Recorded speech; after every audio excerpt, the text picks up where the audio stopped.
அண்மையில் international freelancer டேயை வச்சுக்கொண்டு ஒரு கான்ஃபரன்ஸ் ஒன்று நடந்தது. ஸோ அதில் கதைச்ச விஷயங்களை தான் உங்களோட நான் பகிர்ந்து கொள்றதுக்கு இருக்கிறேன். இதில் யார் பார்ட்டிசிபேட் பண்ணாங்கன்னா ஃப்ரீலான்சிங் வேலை செய்து கொண்டிருக்கிற பெரும்பான்மையானாக்கள், அவங்களோட எக்ஸ்பீரியன்ஸ், அவங்க எப்படி அந்த ஒரு ஜெயிச்சு வந்தாங்க, அவங்களுக்கு என்ன சேலஞ்சஸ் இருந்தது, மற்றவங்ககிட்ட இருந்து அவங்க இன்புட்ஸ் எடுத்து எப்படி அடுத்த கட்டத்தில் இம்ப்ரூவ் ஆகலாம்ன்றது தான் இதை டிஸ்கஸ் பண்ணாங்க. பட் இதில் லேர்ன் பண்ணக்கூடிய கணக்க விஷயங்கள் இது. நான் புதுசாக கணக்க விஷயம் அறிஞ்சு கொண்டேன். அதே தான் உங்களோட பகிர்ந்து கொள்றதுக்கு இருக்கிறேன்.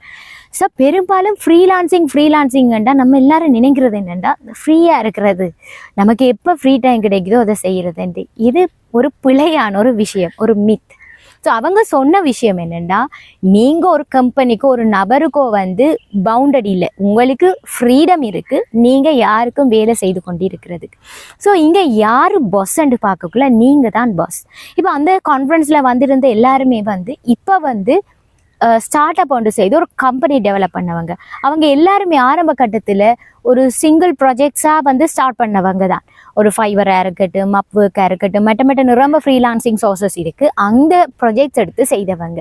ஸோ அவங்க சொன்ன விஷயம் என்னென்னா, உண்மையாகவே நான் கூட யோசிச்சும் பார்க்கல, நீங்கள் தான் அந்த கம்பெனிக்கு பாஸ், அது உங்களோட கம்பெனியாக இருக்கும் என்று நீங்கள் நினைச்சிட்டு உங்களுக்கு நீங்கள் சில கேபிஐ செட் பண்ணணும். கேபிஐன்னா கீ பர்ஃபார்மன்ஸ் இண்டிகேட்டர்ஸ். நான் இந்த மந்தில் இத்தனை ப்ராஜெக்ட் எடுத்திருக்கணும், இத்தனை கம்ப்ளீட் பண்ணியிருக்கணும், இத்தனை வீக்கில் நான் இத்தனை விஷயங்கள் செய்திருக்கணும் என்று சொல்லி நீங்கள் ஃபிக்ஸ் பண்ணி அதை அனலைஸ் பண்ணணும்.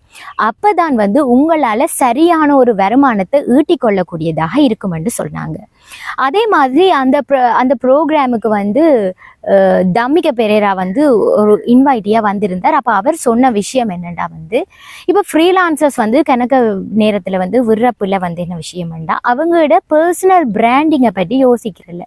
இப்போ பர்சனல் பிராண்டிங், இப்போ நீங்கள் தானே பாஸ், நீங்கள் தான் எல்லாத்தையுமே டீல் பண்ண போகிறீங்கன்றக்குள்ள உங்களுக்கு உங்களை பற்றி ஒரு இமேஜை உங்களோட கிளைண்ட்டுக்கு நீங்கள் எப்படி கொடுக்குறீங்கன்னு சொல்லி சில நேரம் ஒரு ஜூம் மீட்டிங் அவர் தண்டை அனுபவத்தை ஒரு ஜூம் மீட்டிங்கு ஒரு பெட்ரூமில் ஒரு மூலையில் இருந்துட்டு இருக்கிற ஷர்ட்டோட போய் கணக்கு பேர் மீட்டிங் அட்டன் பண்ணுவாங்க. வீடியோ ஆன் பண்ணியிருக்க மாட்டாங்க, சரியான ஒரு ரெஸ்பாண்ட் பண்ணியிருக்க மாட்டாங்க. பட் நீங்கள் ஒரு ப்ரொஃபஷனலாக நீங்கள் எவ்வளோ வேல்யூபிளான ஆளுன்றது நீங்கள் போட்காஸ்ட் பண்ணணும்.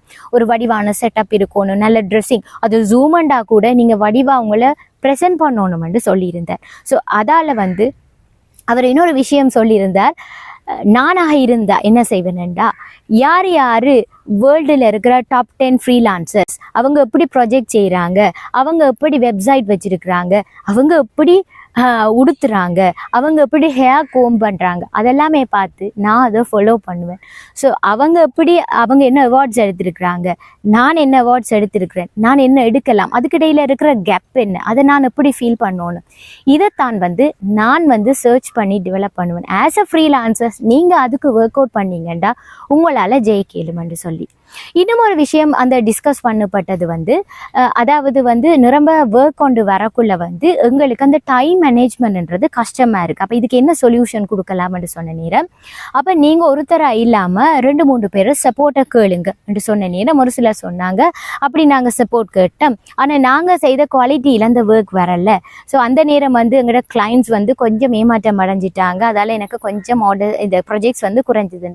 ஸோ அதுக்கு சில எக்ஸ்பர்ட்ஸ் சொன்ன விஷயம் ஷேடோ ஒர்க்ன்ற ஒரு விஷயம் இன்ட்ரடியூஸ் பண்ணாங்க. அதாவது நீங்கள் உங்களோட ஸ்டைலில் ஒர்க் பண்ணுறதுக்குரிய மாதிரி ஒரு சிலரை ட்ரெயின் பண்ணுறது, அதுதான் ஷேடோ ஒர்க். அதுக்கு என்ன செய்யலாமட்டா, ஏற்கனவே நீங்கள் ப்ராஜெக்ட்ஸ் எடுத்திருப்பீங்க, அதை கம்ப்ளீட் பண்ணியிருப்பீங்க. பட் அது ஃப்ரெஷ்ஷான ஒரு ப்ராஜெக்டாக 2-3 பேர் எடுத்து அவங்களுக்கு செய்கிறது. நீங்கள் என்ன ஸ்டைலில் செய்வீங்களோ அதை திருத்தி உங்களோட ஸ்டைலுக்கு ஏற்ற மாதிரி அவங்கள மாடிஃபை பண்ணுறது. இதுக்கு ஒரு டைம் எடுக்கும், நீங்கள் அவங்களுக்கு பே பண்ணவும் வேண்டி தான் இருக்கும். ஆனால் இதுக்கு ஒரு டைம் எடுத்தாலும் ஒரு குறிப்பிட்ட காலப்பகுதியில் உங்களோட ஃப்ரீக்வன்சிக்கு அவங்க செட் ஆகிறதால உங்களால் ஒரு குறிப்பிட்ட காலப்பகுதிக்கு பிறகு எக்ஸ்பேண்ட் பண்ணக்கூடிய ஆப்பர்ச்சுனிட்டிஸ் இருக்கும் என்று சொல்லி. ஸோ அதால் நான் சொன்ன மாதிரி ஒரு ஃப்ரீலான்சிங்ன்றது உங்களுக்கு ரொம்ப ஃப்ரீடம். நீங்கள் ஒரு ப்ராஜெக்டோட ஒரு 2-3 ப்ராஜெக்டோட நிற்க போகிறீங்களா, அல்லது ஒரு 3-4 வருஷத்துக்கு பிறகு ஒரு கம்பெனியாக மாறி எக்ஸ்பேண்ட் பண்ணி ரொம்ப பேருக்கு வேலை கொடுக்க போகிறீங்களான்றது உங்களோட கையில் தான் இருக்குது. ஸோ நான் சொன்ன விஷயங்களை கொஞ்சம் யோசிச்சு பாருங்கள்.